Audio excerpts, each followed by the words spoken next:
Hello friends, welcome to my YouTube channel. So let's start our second part of the chapter respiration in organisms. So यहाँ तक हमने last video में कर लिया था guys. अगर आपने नहीं देखा है तो आई सजेस्ट एक बार जाके फर्स्ट पार्ट को ज़रूर देखो, देन यहाँ से स्टार्ट करिएगा. Let's start. That is a external respiration और ब्रीदिंग. ठीक है. We normally breathe through our nose. Normally हम किसके थ्रू ब्रीथ करते हैं? नोज़ से. और sometimes even through the mouth, और कभी कभी हम माउथ के थ्रू भी ब्रीथ करते हैं. If we close our nostrils and mouth tightly, we soon start feeling uneasy and cannot hold our breath even for a minute. अगर हम अपनी नोज़ और माउथ जिससे कि हम ब्रीद करते हैं उसको टाइटली बंद कर देंगे तो हम उसको थोड़ी देर तक ही रख सकते हैं. उसके बाद हमें अनईज़ी लगने लग जाएगा और ज़्यादा देर तक हम अपनी ब्रेथ को होल्ड करके रोक कर नहीं रख सकते. We cannot live for more than a few minutes. थोड़ी मिनट्स तक ही चलेगा, उसके बाद हम नहीं बियर कर पाएंगे, है ना. लिव नहीं कर पाएंगे, जिंदा नहीं रह पाएंगे विदाउट ब्रीदिंग एयर के बिना. The taking in of air rich in oxygen into the body is called inhalation. Inhalation क्या होता है? जब हम अपनी नॉस्ट्रिल या फिर माउथ के थ्रू एयर को अंदर की तरफ लेते हैं, अपनी बॉडी में सांस को अंदर की तरफ लेते हैं, जो कि रिच होती है इन ऑक्सीजन. मतलब उस एयर में ज़्यादा परसेंटेज किसकी होती है? ऑक्सीजन की. उसको बोल देते हैं उस प्रोसेस को inhalation. The giving out of air rich in carbon dioxide outside the body is called exhalation. या अपनी बॉडी में से बाहर निकालना एयर को जो कि रिच है इन कार्बन डाइऑक्साइड. मतलब और गैसेस भी हैं, मतलब लेकिन सबसे ज़्यादा कौन सी है? Carbon dioxide. In from the body is called the exhalation. E x exit होता है ना, तो ई एक्स एक्सहेलेशन बाहर निकालना. इन अंदर आना. इनहेलेशन मीन्स अंदर लेना. The breathing is a continuous process. अब जो हम सांस लेते हैं वो तो कंटिन्यूस प्रोसेस है, वन बैक टू बैक हम लेते रहते हैं. विच goes on all the time, सारा टाइम चलती रहती है. And through out the life of an organism. और जो कोई भी ऑर्गेनिज्म है उसकी पूरी लाइफ तक ये जो ब्रीदिंग प्रोसेस है ये चलती रहती है. ठीक है. So this is about the external respiration, मतलब breathe in and breathe out. Breathing rate क्या होता है? रेट होता है कितने टाइम में कितना उन्होंने ब्रीथ किया है. ठीक है. So this is a breathing rate. We have just learned that in breathing both inhalation and the exhalation takes place. तो ब्रीदिंग में क्या होता है? इनहेलेशन भी होता है, एक्सहेलेशन भी होता है. A breath means one inhalation plus one exhalation. अब हम कब बोलेंगे कि एक सांस ली है? जब वन इनहेलेशन होगा और वन एक्सहेलेशन, दोनों को मिला के वन ब्रीद होगी. ठीक है. So the number of times a person breathe in a minute is called the breathing rate. तो एक मिनट में कोई पर्सन कितनी बारी ब्रीद करता है उसको बोल देते हैं हम उसका breathing rate. So on an average a healthy adult human being at rest breathe in and breathe out 12 to 18 times a minute. मतलब कोई हेल्दी पर्सन है और वो रेस्ट में है, कोई काम नहीं कर रहा है, तो वो उसका ब्रीदिंग रेट क्या है? मतलब वो एक मिनट में 12 to 18 टाइम ब्रीद करता है. During a heavy exercise the breathing rate can increase up to 25 times per minute. But अगर वो पर्सन एक्सरसाइज करता है तो उसकी ब्रीदिंग रेट 12 to 18 से बढ़ के 25 टाइम्स भी हो सकती है पर minute. Do you know why? क्या आप जानते हो क्यों हो जाता है? ये इंक्रीज क्यों हो जाती है? This is because whenever you do a heavy exercise we need extra energy. मतलब कोई पर्सन है वो एक्सरसाइज कर रहा है तो उसको क्या चाहिए? एक्स्ट्रा एनर्जी चाहिए. We not only breathe fast but also take deep breaths. तो जब उस एक्सरसाइज हो रही होती है तो सिर्फ हम जल्दी जल्दी सांस ही नहीं लेते हैं, ब्रीदिंग रेट ही नहीं बढ़ जाती, बट डीप ब्रेथ्स भी होने लग जाती है, सांसें लंबी होने लग जाती हैं. As a result more oxygen is inhaled. जिसके रिजल्ट क्या होता है कि और ज़्यादा ऑक्सीजन अंदर जाती है and supply to our cell, और हमारे सेल तक पहुंचती है. It speeds up break down of the food. अब हमने देखा था फूड तो हम ले लेते हैं, उसका डाइजेशन भी हो जाता है, लेकिन वो फूड एनर्जी में कब कन्वर्ट होता है? जब ऑक्सीजन के साथ वो रिएक्ट करता है और क्या बनता है? Carbon dioxide and water. तो जब as a result more oxygen is inhaled and the supply to our cells, it speeds up the break down of the food. अब फूड तो था, ऑक्सीजन भी ज़्यादा आ गई, तो क्या निकलेगी? More energy is released. The breathing rate of a person is the slowest when he is sleeping. अब जो ब्रीदिंग रेट है वो सबसे कम कब होता है पर्सन का? जब वो सो रहा होता है ना। Is the slowest when he is sleeping because minimum energy is required, क्योंकि कोई एनर्जी नहीं चाहिए, जस्ट वो सो रहा है। बॉडी की जो मेन फंक्शंस हैं उसी के लिए चाहिए, ना तो उसको चलना है, ना कोई काम करना है, ना ब्रेन का कोई काम करना है। Therefore, because minimum energy is required by the body during the sleep. ठीक है, so this is about the breathing rate and the breathing. Now come to this activities. Activity में क्या है, आपको ये बताना है कि किस में आपकी जो ब्रीदिंग है वो नॉर्मल है, किस में फास्ट है और किसी में फास्टर है। जब आप बिल्कुल रेस्ट पे हो तो नॉर्मल है, थोड़ा सा जल्दी का एक्सरसाइज का काम कर रहे हो थोड़ा फास्ट तो वो फास्ट है, अगर बहुत ज़्यादा एक्सरसाइज कर रहे हो, साइकिलिंग कर रहे हो, दौड़ रहे हो तो वो फास्टर है। ठीक है, तो यह आपका होमवर्क है। Now come to this topic that is how do we breathe. अब हमने ये तो पढ़ लिया कि हम सांस लेते हैं और इनहेल करते हैं, एक्सहेल करते हैं, बट किस तरीके से करते हैं? पता तो चल गया कि करते हैं, बट किस तरीके से करते हैं? The human respiratory system consist of the following organs. जो ह्यूमन का रेस्पिरेटरी सिस्टम है उसमें कुछ ऑर्गन्स होते हैं। कहाँ से स्टार्ट होता है? यहाँ से, नोज़ से। ये हमारी नोज़ होती है जो बाहर से दिखती है। फिर आता है नॉस्ट्रिल्स, उसमें जो दो ओपनिंग्स दिखाई देती है, होल्स दिखते हैं, उनको बोलते हैं टू नॉस्ट्रिल्स। अब इसके अंदर की तरफ जाते हैं कि एक स्पेस है, उसको बोल देते हैं हम नेज़ल कैविटी, नेज़ल पैसेज और a nasal cavity. Then goes to the trachea, ये आ गया ट्रेकिया। ट्रेकिया के बाद आता है, इसको विंड पाइप भी बोल देते हैं। उसके बाद ये कहाँ पर ओपन होती है? लंग्स में ओपन होती है। ठीक है, अब ये जो ट्रेकिया है ना, नीचे जाके टू ब्रांचेस में डिवाइड हो जाती है, राइट और लेफ्ट में, और इसको बोलते हैं ब्रोंकाई। क्या बोलते हैं? ब्रोंकाई बोलते हैं। अब ये जो जैसे ये ब्रोंकाई आ रही है, ये फर्दर जाके और ब्रांचेस में डिवाइड हो रही है, और इन ब्रांचेस को क्या बोल देते हैं? ब्रोंकियोल्स। ठीक है, अब इनका जो ये बलून शेप्ड एंड है, इनको बोल देते हैं हम एल्वियोलाई।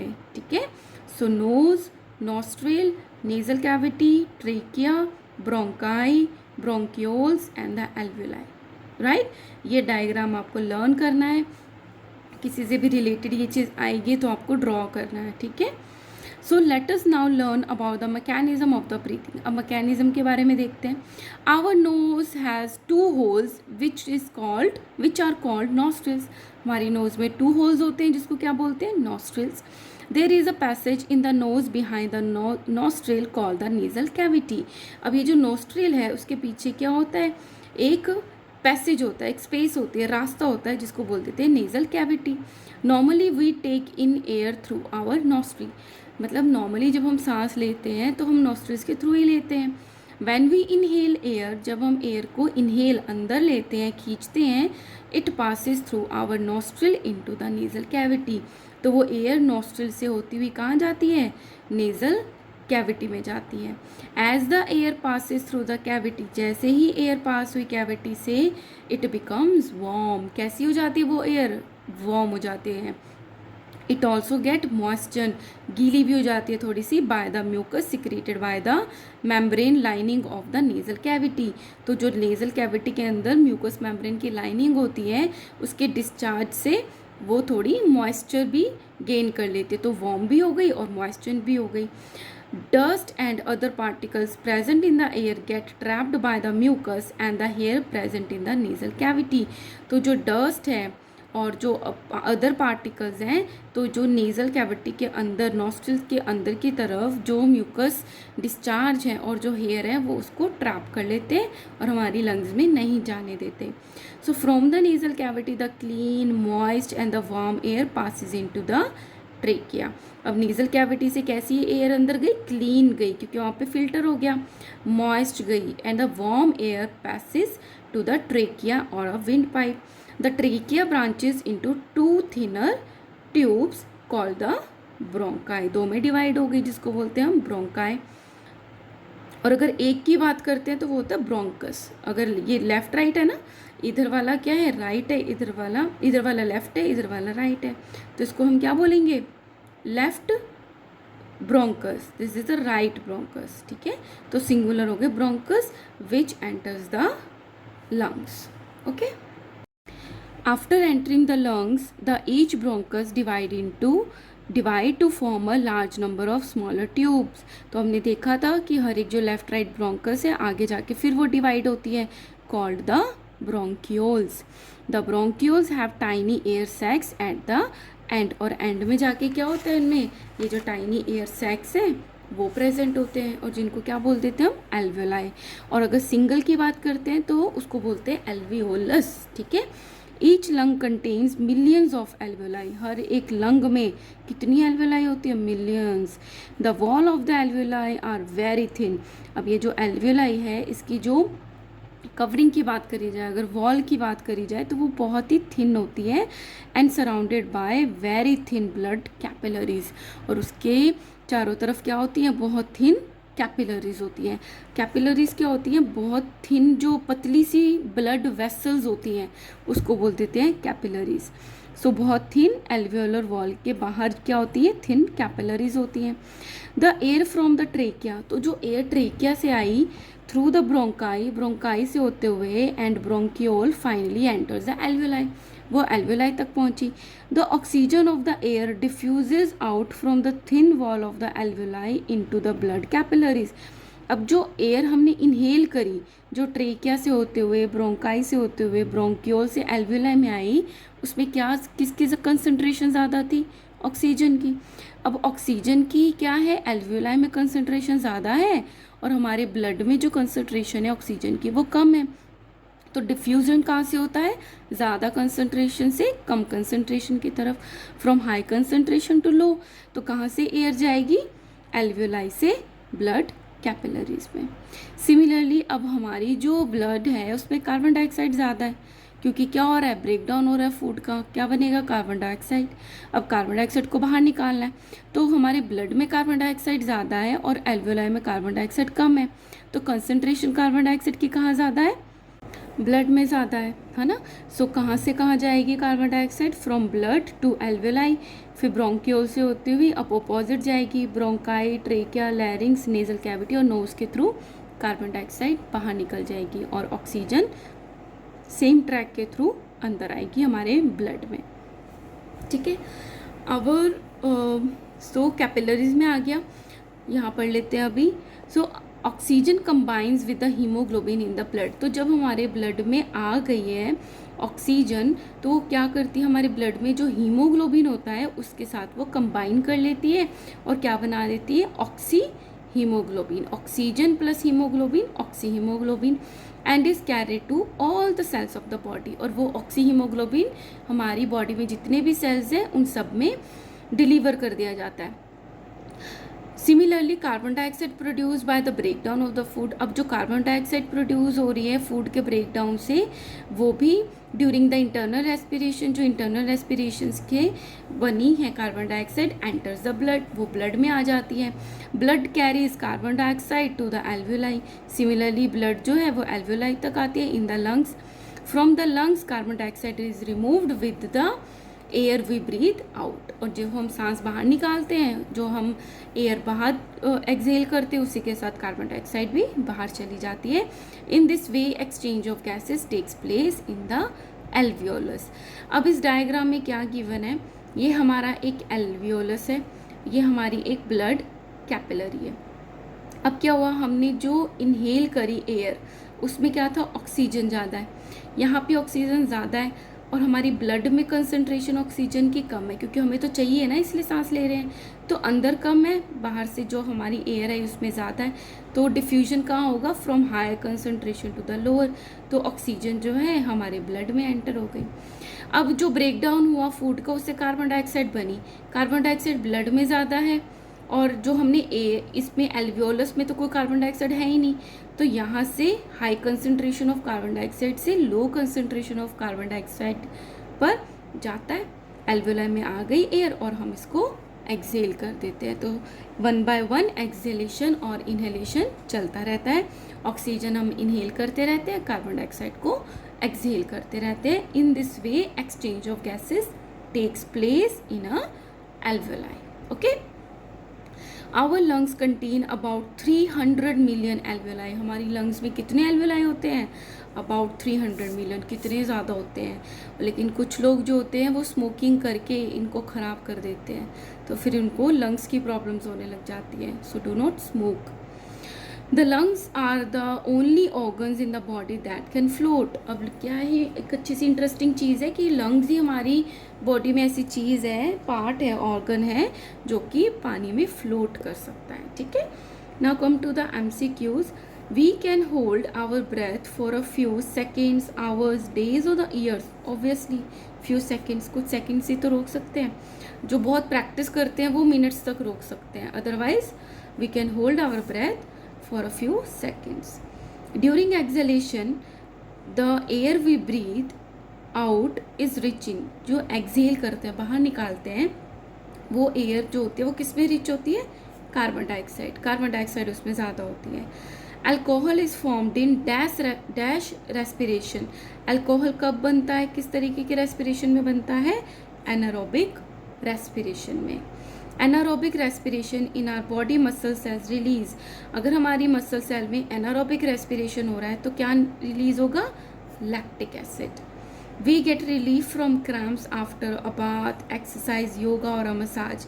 अब यहाँ पे अ बाथ गिवन है, अगर वार्म बाथ होता ना तो ये भी करेक्ट होता, बट बाथ है सिर्फ, तो आंसर क्या है? अ मसाज। मसाज कर दोगे तो लैक्टिक एसिड जो होता है ब्लड में सर्कुलेट हो जाता है और क्रैम्प्स में रिलीफ आ जाता है। ठीक है, now how air enters the lungs. ठीक है, अब जाके मतलब ऐसा क्या हुआ कि एयर को हमने सक कर लिया अंदर की तरफ, कैसे एयर जो है वो लंग्स में एंटर करी है, क्यों करी है? Let us perform a simple activity to understand how air enters the lungs when we inhale and is pushed out when we exhale. अब हम पढ़ेंगे कि किस तरीके से लंग एयर को इनहेल करती है और एक्सहेल करती है। एक्टिविटी 2, इसमें क्या लेंगे हम? ट्रांसपेरेंट प्लास्टिक बॉटल लेंगे। राइट हैंड साइड आपको दिख रहा होगा, प्लास्टिक बॉटल ले रखी है, वाई शेप्ड ग्लास। ठीक है, एक ट्यूब लेनी है आपको वाई शेप की, या तो वो ग्लास की बनी हुई है या प्लास्टिक की है। 2 बलून्स लेने हैं, सब प्लास्टिसिन लेना है। ये क्या करता है, अगर कहीं पे लगा दो ना तो वहाँ पे लीकेज बंद कर देता है। So some plasticine, a rubber sheet and a rubber band. ये सब चीज़ें हमें अरेंज करनी है। मेथड क्या है? Take a wide transparent plastic bottle. एक प्लास्टिक की बॉटल ली, बिस्लरी की बॉटल ली, ठीक है, उसका क्या किया? And get someone to cut off its bottom, और किसी से हमने उसको बॉटम में से, तले में से कटवा लिया। Make a hole through a bottle cap, तो जो बॉटल की कैप होती है ऊपर से उस पर हमने होल करवा लिया। सो this is a plastic bottle, और यहाँ पे हमने इसको नीचे से कट कर लिया था और उसका जो ऊपर कैप था उसमें होल कर लिया। Tie 2 deflated balloons at the 2 fork end of the Y-shaped glass और a plastic tube। तो जो हमने प्लास्टिक ट्यूब ली थी Y शेप की, उसके 2 एंड में हमने बलून को बांध दिया। Introduce a tube fitted with 2 deflated balloon from the cut end of the bottle and pass the tube through the hole in the cap। तो नीचे से क्या किया? अभी इस पे ये बैंड जो है वो लगाया नहीं है, नीचे से इस ट्यूब को लेके गए और ऊपर से जो हमने होल किया था उस पे से निकाल दिया, और ये डिफ्लेटेड बलून जो हैं वो अभी तक लगे हुए हैं। ठीक है, और क्या किया? Use the plasticine to seal the cap and make it air tight, और यहाँ पे हमने प्लास्टिसिन लगा दिया ताकि वहाँ पे कोई एयर ना आए। Tie a thin rubber sheet around the open base of the bottle. अब ये जो ओपन बेस था यहाँ पे हमने एक रबर शीट लगा दी। ठीक है, उससे क्या हुआ? योर एपरेटस इज रेडी, और हमारा क्या हुआ? उसके ऊपर एक रबर बैंड भी लगा दिया है ना टाइट करने के लिए, और हमारा एपरेटस रेडी हो गया। ठीक है, in this apparatus the space inside the bottle represent the chest cavity.